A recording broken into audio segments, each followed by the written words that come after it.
HSC পরীক্ষার সময়ে হঠাৎ পরিবর্তন, সাথে রাজধানীর মাইলস্টোন স্কুলে ভয়াবহ দুর্ঘটনা। ক্ষুব্ধ শিক্ষার্থীরা এবার রাজপথে। বরিশাল ঢাকা মহাসড়কের নতুন নবাব এলাকায় বরিশাল শিক্ষা বোর্ডের সামনে বসে পড়েছে শত শত শিক্ষার্থী। মুখে একটাই দাবি, সঠিক তথ্য দাও, অনিশ্চয়তা নয়। আমাদের আজকে কর্মসূচি হচ্ছে আমরা শিক্ষা উপদেষ্টার পদত্যাগের জন্য আমরা এই জায়গায় রাস্তা অবরোধ করে রেখেছি। যতক্ষণ পর্যন্ত আমাদের দাবি না মানানো হবে আমরা রাস্তা ছাড়বো না, এবং আমাদেরকে নিশ্চিত করতে হবে যে কতগুলো লাশ মারা গিয়েছে, কতগুলো শিক্ষার্থী মারা গিয়েছে, এবং এতটুকু আমাদের আবেদন। আমাদের এই শোকের ভিতরে কালকে যে ঢাকায় যে ঘটনাটা ঘটছে মাইলস্টোন এসে, তারপরও মানে একটা মেন্টালিটির ব্যাপার থাকে, মনুষ্যত্বের ব্যাপার থাকে।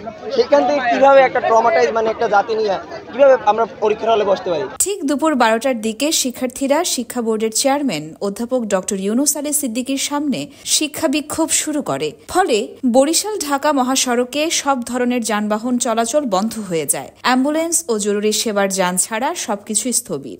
আমার মনে হয় যে এই গাড়ি জনসমুদ্র ভোগান্তি দিয়ে আন্দোলন করার বিষয়। তারা যে জায়গায় আন্দোলন করবে সরকারের বিরুদ্ধে আন্দোলন করবে, গাড়ি দিয়ে তো জনগণের ভোগান্তি। শুধু একটা সময়ের পরিবর্তন নয়, শিক্ষার্থীদের মতে এর পেছনে রয়েছে গভীর অব্যবস্থাপনা, নিরাপত্তার ঘাটতি আর অবহেলা। তারা চাইছে প্রশ্ন নয়, উত্তর। আন্দোলনের শেষে শিক্ষার্থীরা ঘোষণা দেয়, দাবি না মানা পর্যন্ত আন্দোলন চলবেই।